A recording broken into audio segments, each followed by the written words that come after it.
Yeah, I'm having fun.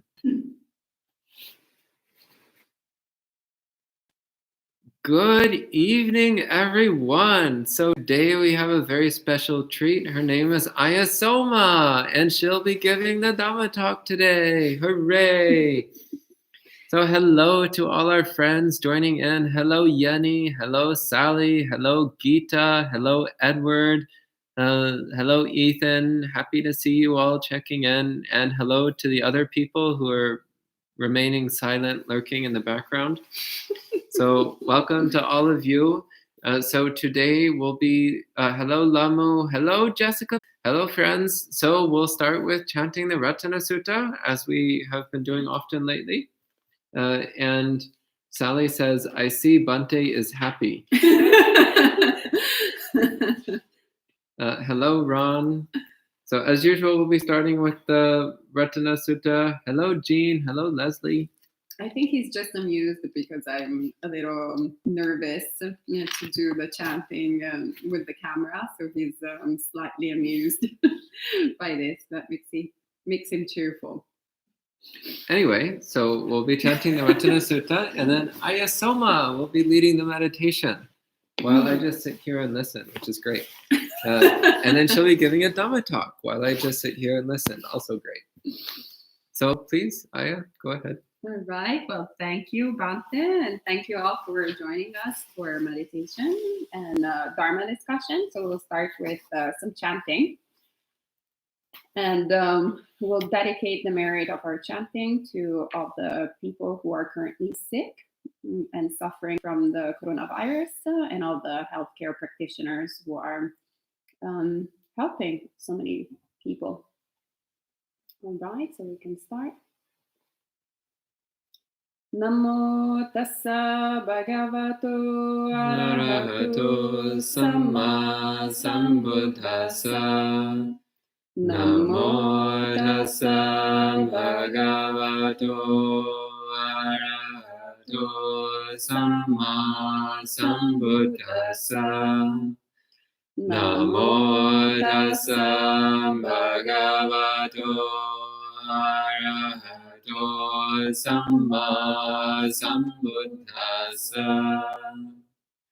Yani na bhutani samagatani bummani vayani vahantanike sabeva bhuta sumana bhavantu atopi sakacha sunantu basitam tasmahi bhutani sameta sabbe metam karota manusya pajaya divacharato chaharanti ye baling tasmahine rakata apamata yang kinchivitam yitava urangva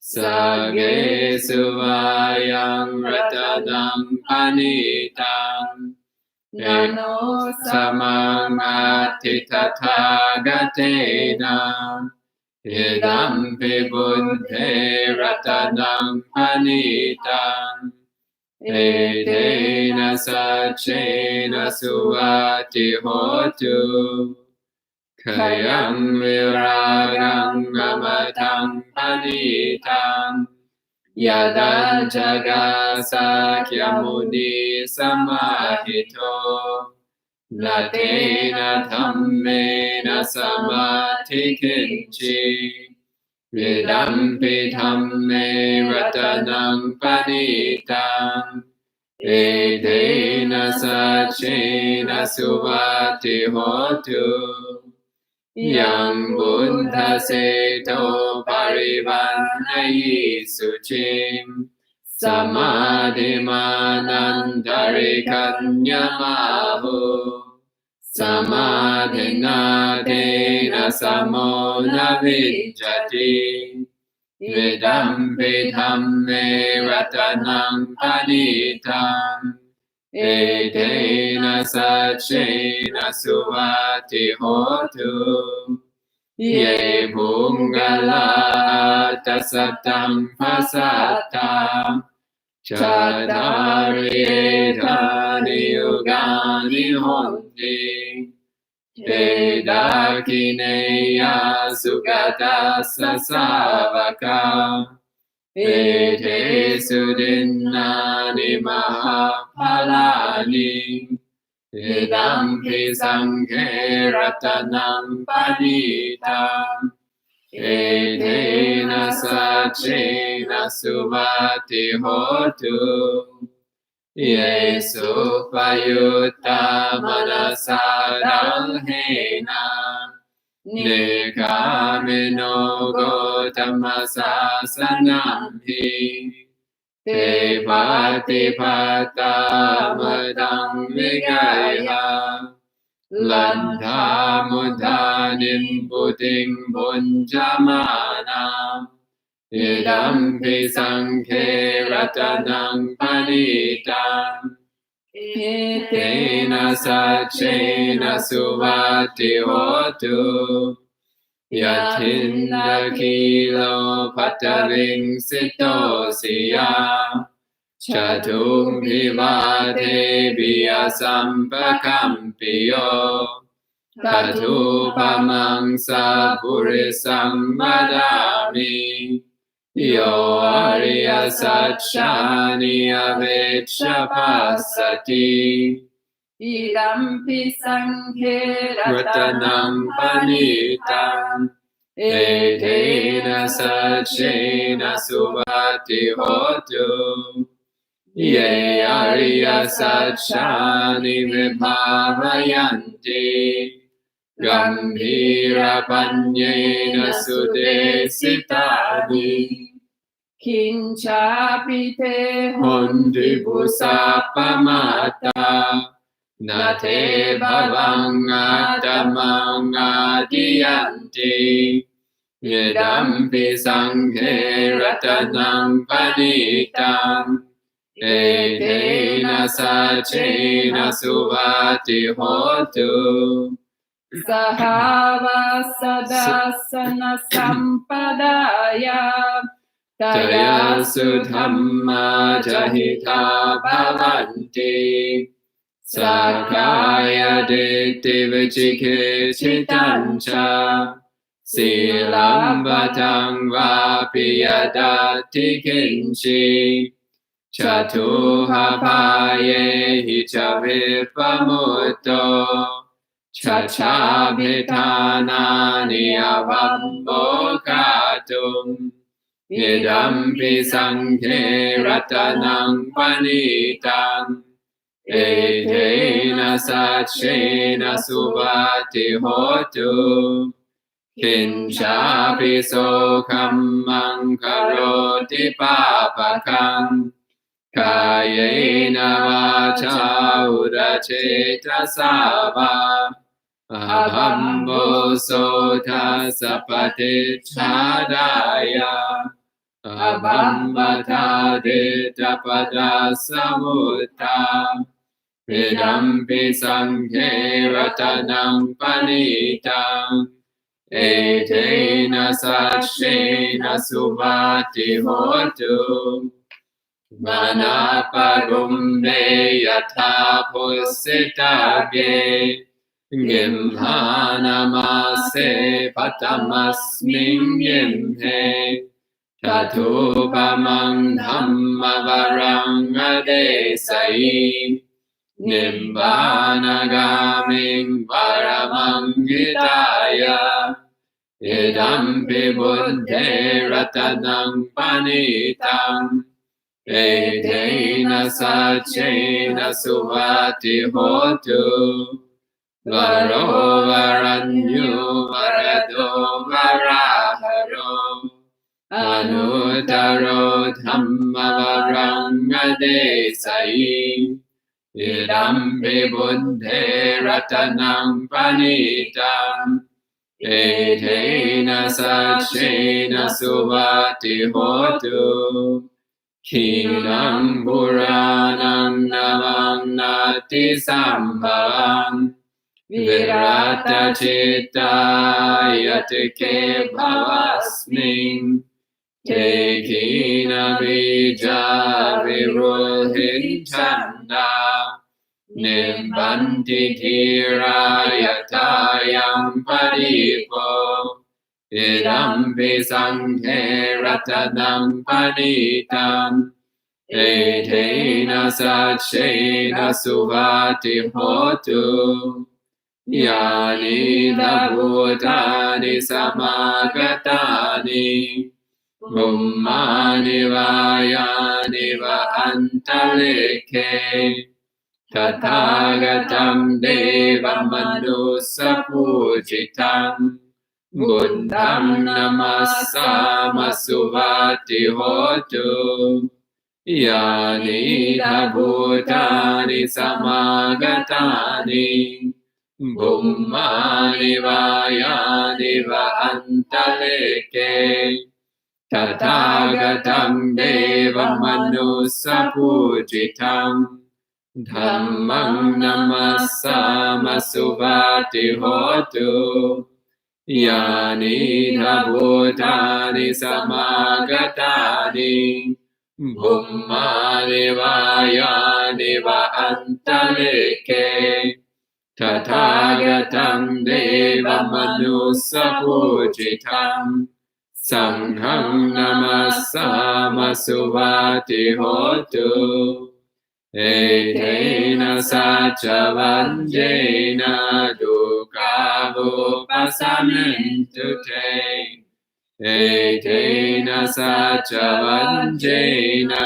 Bhayavupasamintu Te Etena Sachavanjena Rogavupasamintu Te.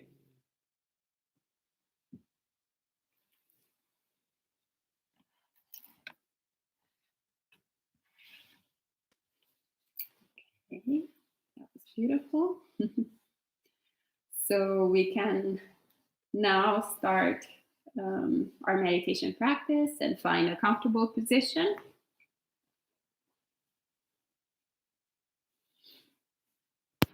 Rock your body perhaps side to side.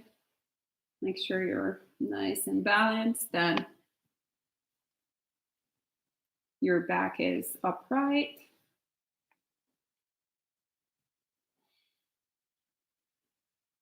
And you can start by closing your eyes.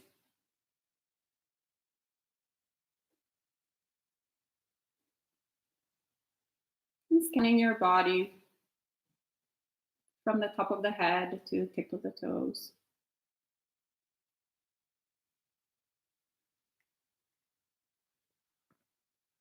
Relaxing any point of tension you might find.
Once your body feels comfortable and relaxed, you can start by bringing your attention to the breath,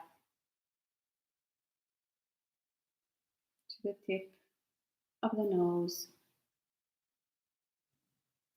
Paying attention to every in-breath and out-breath, the sensations you feel on the tip of the nose.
letting thoughts arise and cease by their own accord without interfering with them, and just staying with the sensations of the breath right by the tip of the nose.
can relax and stretch if you need to stretch.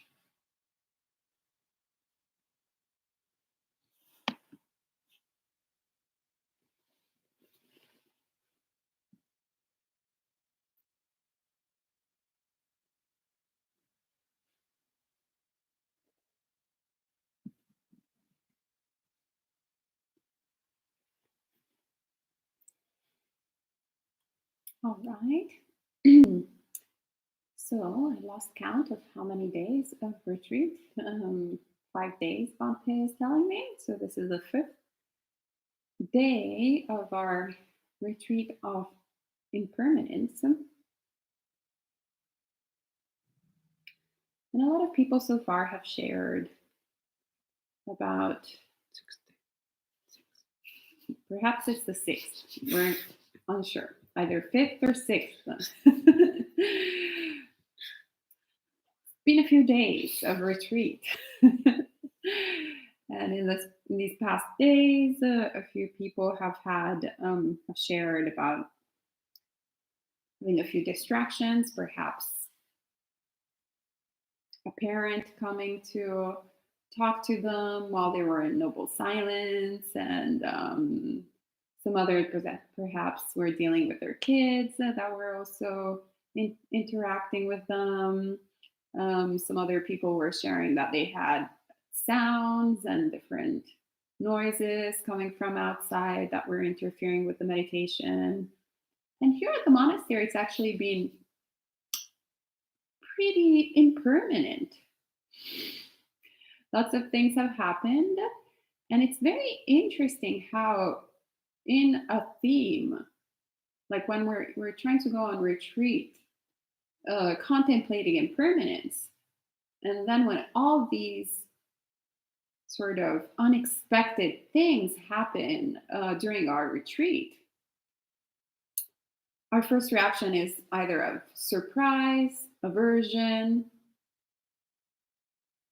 confusion, disappointment, instead of looking at all of these as great opportunities to look at impermanence. So fundamentally, why are we actually looking at impermanence? What is the purpose? What is the point in meditation? To contemplate the unsubstantiality of all things, the lack of solidity of all things, the fact that everything is changing. What is the purpose? What is the point? What is the big deal about this? Why did the Buddha talk so much about it? Is it to have a trippy kind of pleasant experience and to tell our friends that, wow, we did this Animita Samadhi, but like I call it Shikantaza and I call it silent illumination, and what about you? And how do you do your Anicca Sanya? Like, so are we trying to just learn fancy words and have trippy experiences? What is the point? Are there any answers? No, you've got to give the answers. Emptiness is the answer then.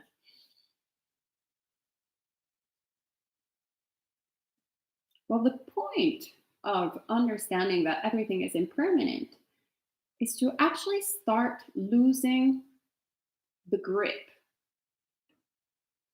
Start loosening up our attachment towards things that we perceive as permanent. To start really kind of understanding that we have no control over our situation, and dismantling our idea, our preconceived idea, that in fact we do control the situation, and in fact things are permanent, and that in fact there is such a thing as having, for example, control of our bodies. But can we actually right now decide for our heart to stop beating, or our breath to stop breathing? We can't. It just does its own thing. In fact, one of the biggest troubles we have, most common thing, as soon as we start pointing our attention towards the breath is that we want to control it, creating more and more delusion towards the fact that we can't control it to begin with. And in fact, most of the time, we spend most of our days, most of our lives not paying attention to the breath, not paying attention to a lot of things that are just is about the body. And as soon as we point our mind towards them, we want to control them. Why do we want to control them? Because there's that underlying tendency of not wanting to see things as they are, which is creating basically delusion. Thinking that we own the body, thinking that we have control over our physical being, let alone our minds and thoughts and everything that we perceive as ourselves. So the more we understand the unpredictability of something as solid as the body that we bring, that we carry around all the time, and the more we contemplate and really, really understand the unpredictability of the thoughts that arise and cease, whether we like it or not, the more we look at the nature of all these things, the more the experiential understanding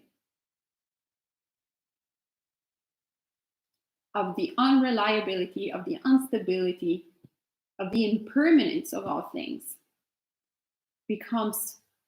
appears in the surface.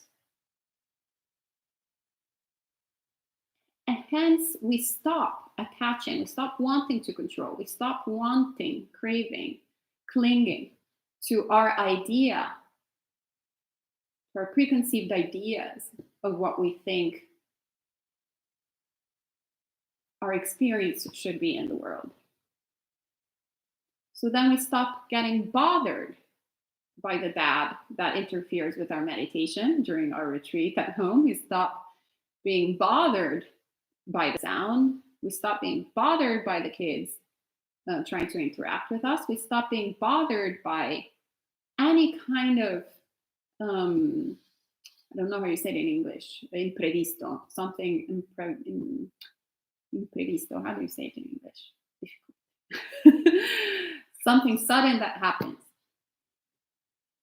Unpredictable. Imprediction, maybe, I don't know. That happens, we stop getting bothered with it because we understand, we see that that is actually the nature of how things are. So Imposition? Why Imposition? No, imprevisto. It doesn't matter. Anyway, something that we can't predict.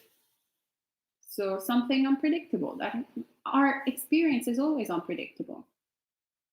Actually, since we have memory within this life, without even having to go to other previous lives, how many times have we been surprised? More than we can remember. Yet we're still surprised that we get surprised. Oh, how surprising. Actually, I think that since we started this retreat center, this monastery and retreat center, pretty much every retreat that we did at Amplified Monastery, something happened. And each time I was always surprised. And why was I surprised and shocked and like averse? Why was that? Why is that? Because I had planned, because I had created all these expectations of how things were going to be. I have all these ideas, plans, thinking that I have control over this space because I'm responsible for this space. But being responsible for this space is very different than having control over this space. That's where delusion comes into being. And that's where surprise comes into being. Like, oh, shock. Oh, something unpredictable. Oh, someone not doing what I thought they were supposed to do. Oh, someone feeling sick all of a sudden. Oh, someone going a little bit mentally deranged all of a sudden. Wait, why am I surprised? This happens every single second, every moment. So the more we contemplate this, the more we practice, as the Buddha tells us to do, the more we understand, once again, experientially, how something so solid as the body is actually constantly changing, is very unstable and inconsistent. And then we start experiencing reality in that way and start losing the grip. Stop wanting, stop putting our putting our money in a bank that is bankrupt, basically. We're constantly like putting money, betting on the sort of wrong thing, the thing that is already failing, a failed business plan. That's basically our sort of approach.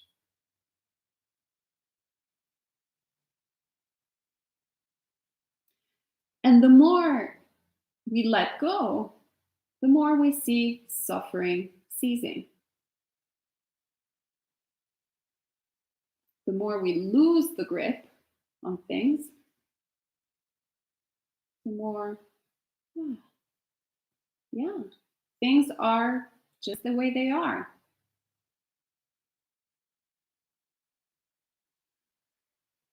And we also start noticing that in every moment, everything is okay. Every moment is just the way it is. And we can decide to cultivate a mind that is calm, peaceful, kind, generous. All the wholesome attitudes of mind that bring happiness and openness. And rely on that instead of trying to shift whatever we're experiencing in a different way, trying to change what is unchangeable, trying to make permanent the impermanent, expecting people to behave like we want them to behave, expecting people to think the way we want them to think, or the way we think it's rational to think. If they're Buddhist practitioners, we have even more expectations. If they're Buddhist monastics, even more. Like seriously, you've been practicing so long, you've read all these suttas, you've been meditating for so many years, the more senior, even more expectations. So is it the problem the other person? Or is it the problem, where's the suffering? Where's the dukkha?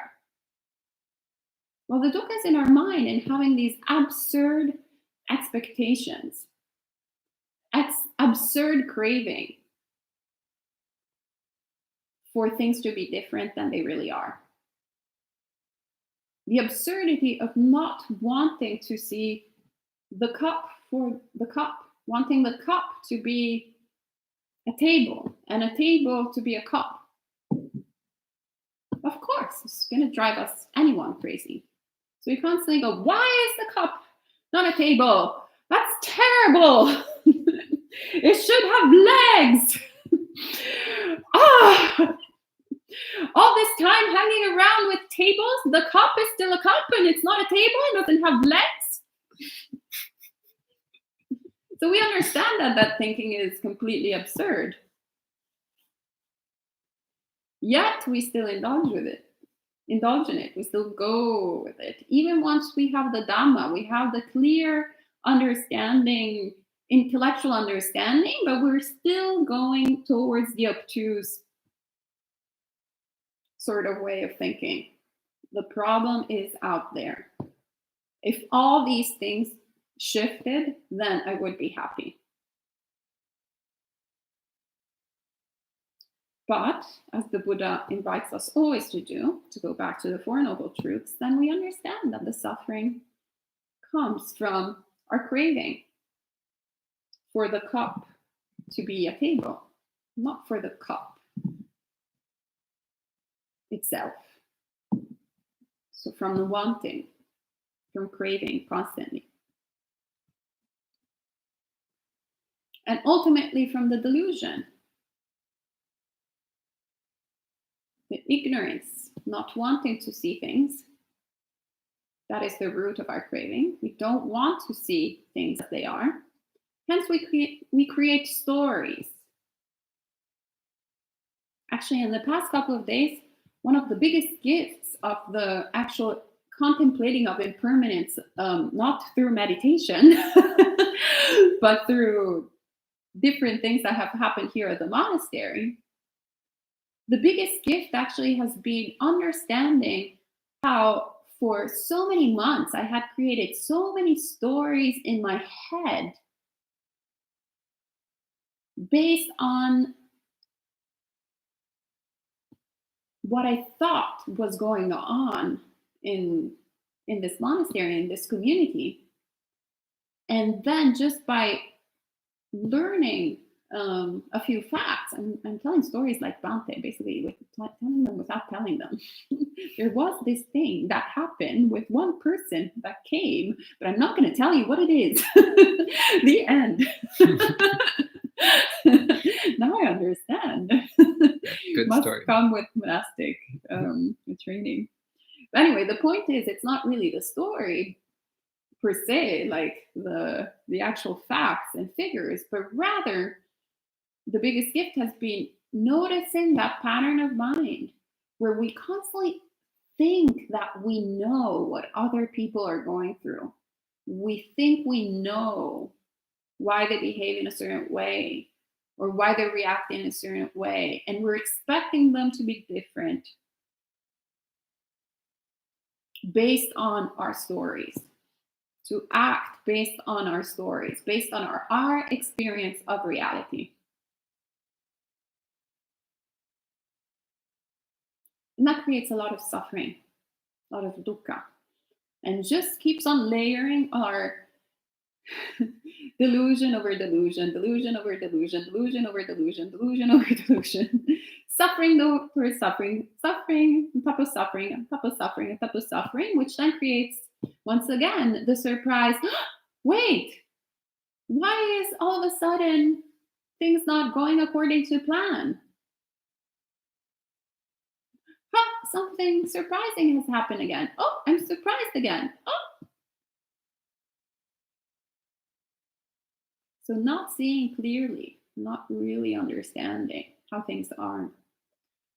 So in every moment, that's why I always find it bizarre when people ask after meditation retreats, well, how am I going to, one of the frequently asked questions is, well, how am I going to transfer this practice in day-to-day life? There is no transfer. This should be your practice in every single moment. This should be our practice in every single moment, which is why we have these bizarre reactions. Which is why then we think that meditation practice is this trippy thing, because it's so disconnected from our actual day-to-day basis. If we don't really look at impermanence in every single moment, in every single thing that we do, in what we perceive as the external world and what we perceive as the internal world, while we're doing formal sitting meditation and while we are meditating in every single moment. Meditation is not just sitting meditation, walking meditation, standing meditation, lying down meditation. It's also cleaning meditation, it's working meditation, it's talking meditation, it's listening meditation. It's everything meditation. We familiarize ourselves with the mind. We have to understand how our mind works and always compare it to the Dhamma, always compare it to what the Buddha says and act in line with the Dhamma. And whenever we don't act in accordance to the Dhamma, instead of pretending that the problem is out there, looking, really assessing the situation and going, okay, so how am I reacting to this? So I'm interrupted by my dad, my child, my whatever it is, fill in the gaps. I am acting with aversion. I'm acting with whatever, sadness, crying, whatever kind of emotion is coming up. So you're like, you assess it. You see, you do the diagnosis, just like a doctor. You're like, okay, so this is my reaction right now. What is the appropriate response according to the Buddhist teachings? Oh, this is a great opportunity to practice kindness, compassion, generosity, understanding. Okay, so this is what I need to cultivate. This is where I'm at. Okay. There is suffering. Let's try to shed this off a little bit, off a bit. It's always great also to, once again, always going back to the body and seeing where all of these tensions come. They always form as tensions. Whatever we're experiencing always becomes a big tension in the body when we don't want things to be in a certain way. So then we can look at that physical sensation instead of obsessing about everything else and start releasing it. Ooh. Huh. No different than when you relax your body before entering formal meditation. You can do that in every single thing that you do throughout the day, whenever strong emotions appear, or even when slight, subtle emotions appear. You can always relax them, acknowledge them, and relax them. Bring them, send them metta.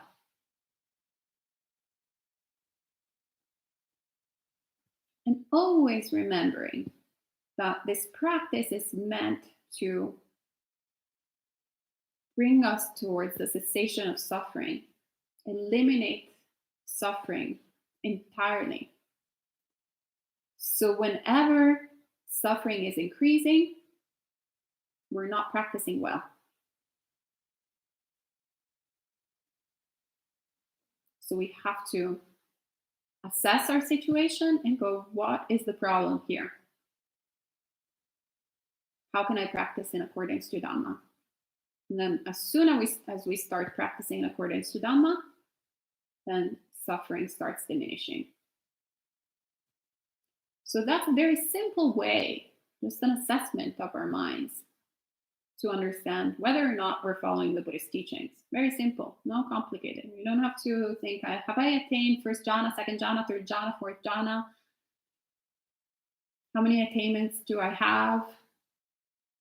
We should have a section on Insight Timer for the attainments. I don't know if they have it. Maybe they do. I never actually opened the Insight Timer. But rather just see, what is the quality of my mind? Is my suffering increasing or decreasing? Then you know whether or not you're practicing well and whether or not you have to, what you have to do. You can make your own assessment. You can be your own teacher by following the teachings of the Buddha, of course. All right, so that's all I had to share. This is my stream of consciousness for the evening. Okay. Well, thank you, Aya Soma, for sharing words of Dhamma. Much appreciated. And Lamu says, this channel is helping me get out of samsara in real time. And so hello to a few more people who have checked in since I last said. So hello, Leslie. Hello, Elaine. Hello, Iselina.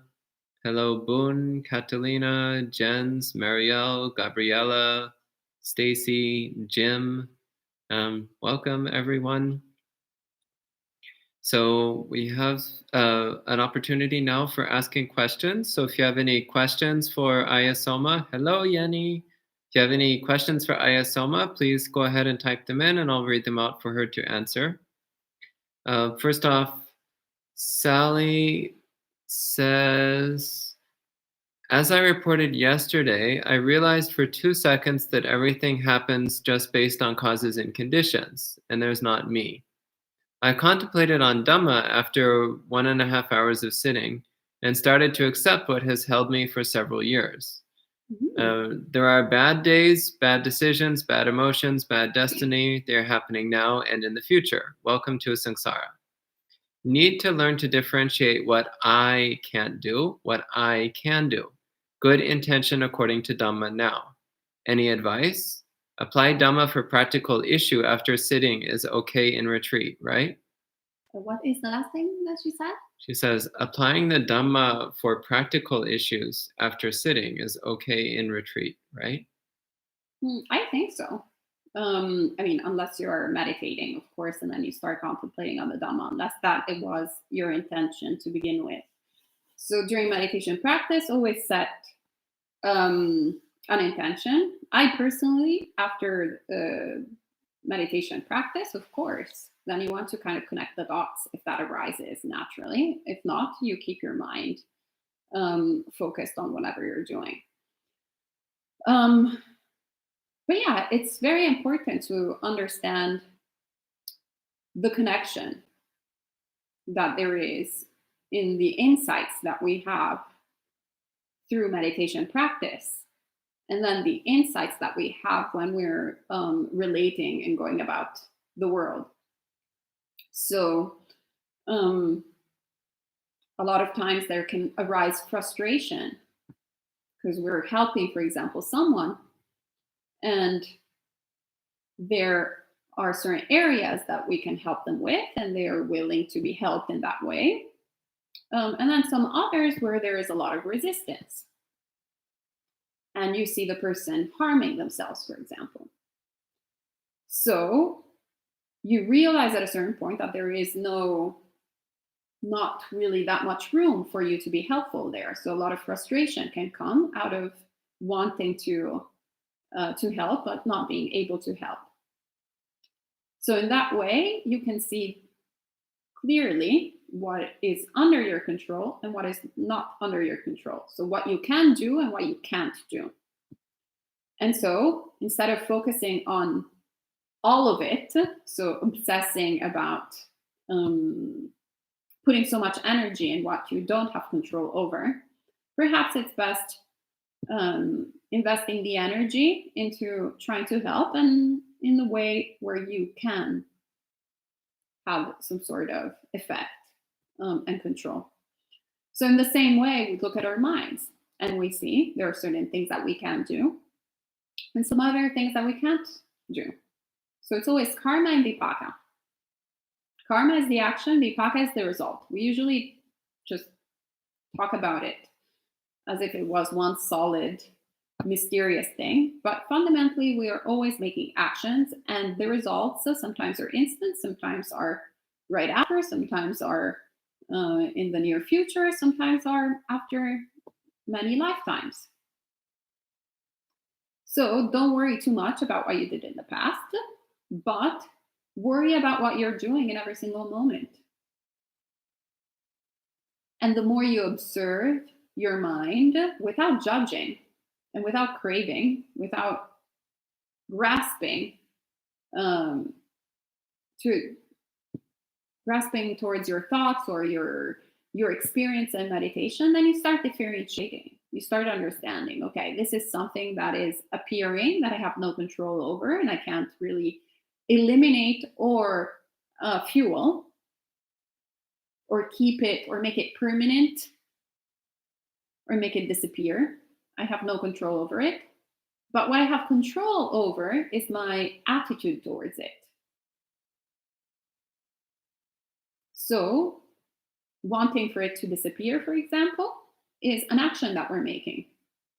We're wanting being the key word, for it to disappear. Hence, we're acting based on craving. Wanting for it to stay. Perhaps we have a really beautiful, like, blissed out meditation. Lots of piti, and then we're like, oh, yes, keep, and now it went away. So what we're doing there is craving, once again, wanting. So we always have the control over that. And the rest, it's causes and conditions. So then we put causes and conditions together. So we don't quite clearly know what are the causes and conditions, but we are aware of the results because the results appear while we are in meditation practice, and the causes appear also while we're about in our world. So not worrying too much about it, not worrying while you're in meditation practice. All you need to do is observe. Okay, thank you. And Sally also And let asks. go. Also observe and let go. Sally also asks, Aya, last time you mentioned silent illumination helped you in terms of mindfulness of breathing. Could you please share a little more on this? Thanks. Sure. Well, for me, silent illumination. Actually, mindfulness of breathing was the first thing I tried, and was the most difficult thing for me to do. I think I was able to notice one breath and a half, I think, when I first started meditating. It was too subtle, too just inconsistent and uninteresting for me when I first started my meditation practice. And then I started practicing with mindfulness of emotions that I talked about a few days or weeks ago. And that really became one of my main practices. And then actually, the more Bhante and I started this organization, and we've had so many different monastics and a lot of monastics from either the Japanese Zen tradition or the Chinese Zen tradition. And then actually also a lot of monastics from the Ajahn Chah tradition. And all of these three monastics all practice basically, not all of the ones in the Ajahn Chah tradition, but a few in the Ajahn Chah tradition actually practice silent illumination that they call in different ways: choiceless awareness, shikantaza, etc., just sitting, blah, blah, blah. And, and I remember just sitting and just sleeping, basically. That was the first time I tried it. Then when I kind of understood a little bit more what I was supposed to do, I couldn't do it. I was just, it was incredibly difficult for me. Until one day when I was so sleepy and tired. So out of all the hindrances, sloth and torpor, I experience very rarely. And when I experience it, it's generally because I really need to sleep, not because I have a dull mind. But that day, I think I was actually experiencing a little bit of sloth and torpor. I needed to sleep, but not really that much. Anyway, I was too tired to think or to do anything with my mind. So I just stopped, and it kind of came really natural, just to observing my experience. And that's kind of like when I stopped trying to do silent illumination, I was capable of doing silent illumination, if it makes sense. And I was also able to do it because I didn't want to do anything else aside from meditating. I just wanted to sit. So I was able to just sit. Like I was just there, like, don't want to think. Thinking was too much. Doing any other type of meditation, I didn't want to do it.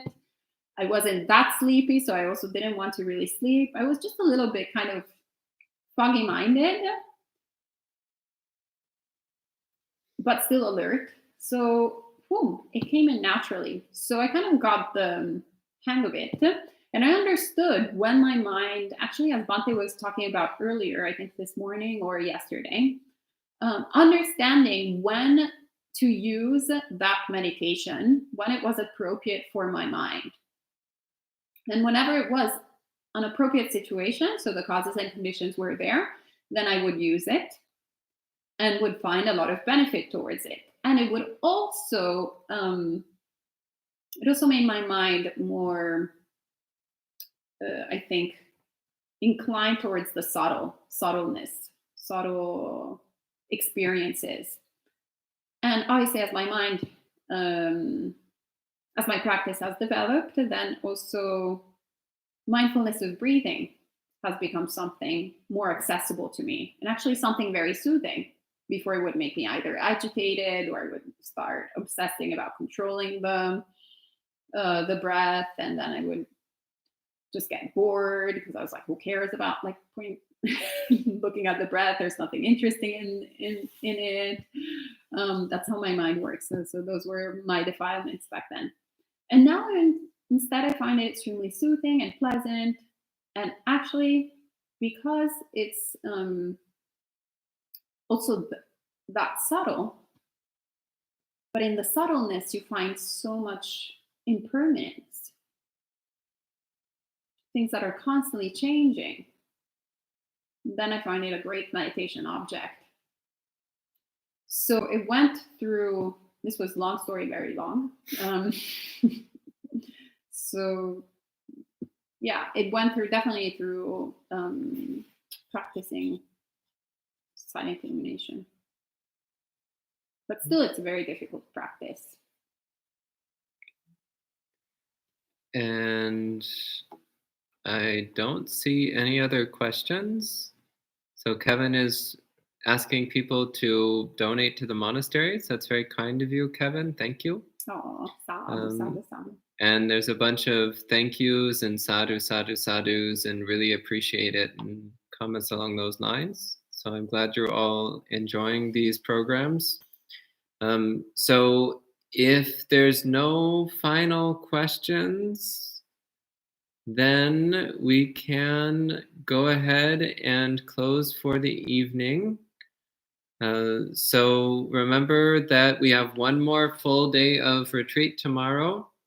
So please practice hard, practice intently, practice wholeheartedly, really making the most on the 6 days that we've practiced so far. I think tomorrow's the last day. 6 days, tomorrow's the last day. So you've built up a lot of momentum over the last 6 days. Even if it doesn't feel like it, you have.